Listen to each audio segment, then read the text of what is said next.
If you're like me and you like stacking and combining effects in series, which, you know, is the typical way of doing it, where you say run an overdrive pedal into a distortion pedal and they cascade together with each other and react with each other, really cool, then you'll probably also really like stacking effects in parallel as well. It opened up a whole new way of doing things for me, so I thought I'd do this video on my 5 favourite ways of using effects in parallel. First off, parallel just means you're running 2 different sounds at the same time, like side by side. They're not reacting with each other like they would do in series. So for example, a clean sound and an overdrive sound, they're both running at the same time and they're not reacting with each other. So really good for creating your own customized overdrive sounds. You can simulate dual amp setups, fine-tune modulation effects, or just create your own unique concoctions of contrasting guitar sounds. Some pedals have this parallel stacking thing going on right inside the pedal itself, like these pedals by Origin effects, where you can mix in the original clean signal alongside the processed sound. But you can do the same thing with any pedal you want and create your own clean blend control, so let's start there. There are loads of different pedals and gadgets you can use to split your signal. I'll just be using a standard Boss LS2 for most of this video, but I will touch on some more advanced parallel stacking techniques using the Great Eastern Effects variable crossover, which is an interesting one, towards the end of the video. So the OD3 is a good all-round overdrive pedal, but a common complaint is that it gets overly compressed on high gain settings, meaning, you know, you lose dynamics. So I'm going to mix in the original clean signal with the overdrive sound, you know, running them side by side in parallel to try and reintroduce some of that natural dynamic response. It's the best of both worlds, really. You know, you've got that sustain of heavy overdrive mixed in with the snap and dynamic responsiveness of a clean amp. Another thing is that, like with any pedal or amp that's in heavy overdrive and then on high gain, you inevitably lose a bit of note definition because the distortion is adding so much more harmonic content and extra frequencies. The original notes that you play sometimes get a bit muddied, especially if you're playing chords. So mixing in the clean sound for that as well, you'll hear the definition of your notes improve as well. So those are the 2 main things that this setup addresses: improved note definition and a less compressed, more natural dynamic response.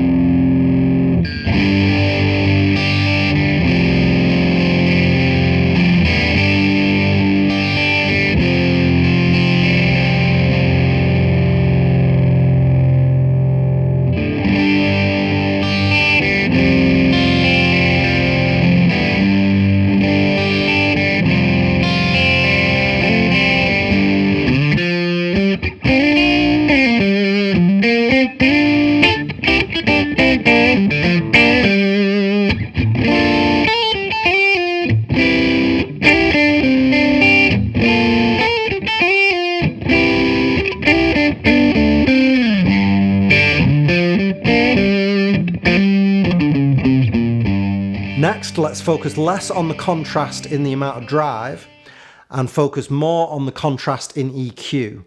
So I'm going to mix a big muff, which is a mid-scooped fuzz distortion, and blend it with an Ibanez Tube Screamer, which is more mids focused. The idea is that the 2 tones complement each other. You know, the Tube Screamer brings that body and the mid frequencies that helps focus the sound of the big muff, and the big muff brings kind of range and fullness to the sound of the more narrow, nasally sounding Tube Screamer. You could try different combinations though. You know, try combining a bright sounding overdrive pedal with a more full, deep sounding overdrive pedal.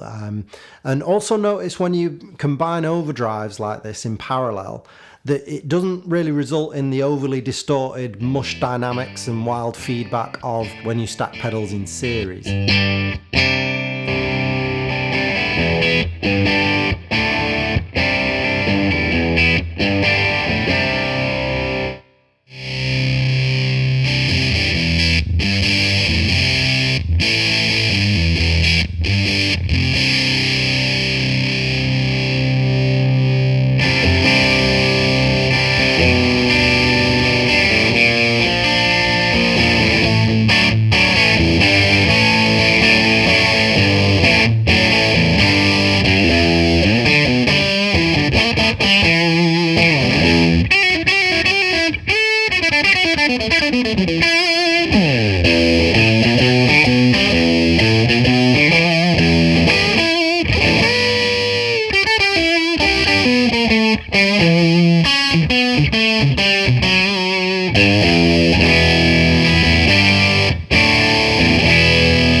Blending different amps together is great fun, and a lot of top professionals use these multi-amp setups in their live rigs and stuff. But for a lot of us, turning up to a gig or even playing at home with 2 amps just isn't really practical, but you can simulate it by using 2 amp in a box type overdrive pedals and running them together in parallel. Here I'm blending the cleaner, snappier sound of a Fender Deluxe Reverb with the gainier, more mids forward sound of a vintage Marshall, which is what this ST2 gets close to on its lower gain settings. Notice how I'm contrasting both drive and EQ settings, and you can experiment to your heart's content, but in my experience, kind of just contrasting the settings in some way is a good general approach, you know, and there's lots of variations you can make on it. You could take the highs from one amp sound and mix it with the lows of another. You could experiment with how drastic the difference is in the amounts of drive between the 2 sounds that you're using. You know, there's lots to explore. I love this way of using effects, and even though pedals can be pricey, remember they're not as much as, you know, a full-size professional amp might be. So you're not just improving practicality in your setup, you're also saving a bit of cash as well by doing this. And notice how I'm not using any boutique overdrive pedals or anything like that with this setup. And yeah, I still think it gives a relatively sophisticated tone just by harnessing this, you know, blending of effects in parallel.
I remember seeing a busker in town once playing some reggae, and he was a really good player, you know, but I remember not being able to hear the notes he was playing. I could hear the guitar sound, and it was a really heavily phased guitar sound, but I couldn't hear any of the notes. And I think that's where this parallel blending comes in really useful. You can blend in modulation effects like a heavy 10-12 stage phaser and have it not completely dominate your sound. And that's how, you know, producers like Lee Scratch Perry would use phasing in their reggae records. They would blend it in as an auxiliary effect. So giving a blend control to your modulation effects is a great way to get more from your modulation pedals. Both these pedals I find can dominate your sound a bit too much, and it also messes with your overall volume as well.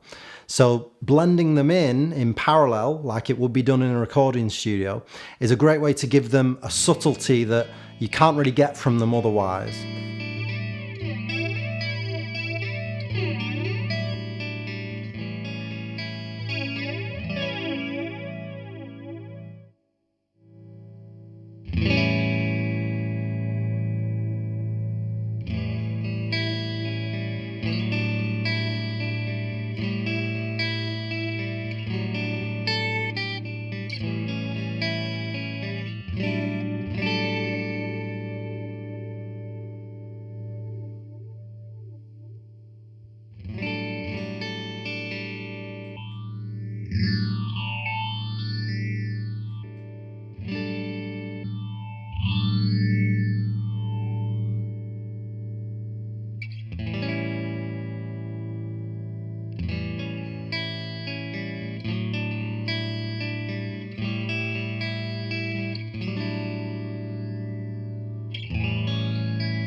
With this one, I'm going to skip a few steps so I can give you an idea of what you can do with a more advanced setup. But if you found this video useful, think about liking the video and maybe subscribing to the channel if you haven't already. This is a bit more of a fancy signal splitter from Great Eastern Effects. It has a variable crossover for the signal split. So one loop is sent the high frequencies and the other loop is sent the low frequencies. It's an interesting idea and it's pretty unique. I don't know of another pedal that does this. So playing chords with long delay is great fun for getting these big ethereal ambient guitar sounds. But you often run into problems in the low end, particularly as you change chords. Because of that long delay, it sounds almost like you're playing two bass notes at the same time, which it can get quite dissonant and just turn the low end into mush. It loses all its clarity. So to try and reduce that, I'm just going to send the high frequencies to the delay pedal, and it should help reduce that mush and keep some clarity in the low end when I change chords. The other thing I'm doing is sending just the lower frequencies to the POG, which is doing an octave down effect. So it kind of gives the impression I'm playing along with a bass player. It's that sort of sound. The high notes will be affected by the octave down sound. You know, they'll get that octave down effect, but it'll be a lot more muted. The lower bass frequency notes will get a much more clear octave down effect. This sort of setup is really good if you're into ambient guitar sounds and stuff like that, or if you just want a really huge guitar sound from only one guitar.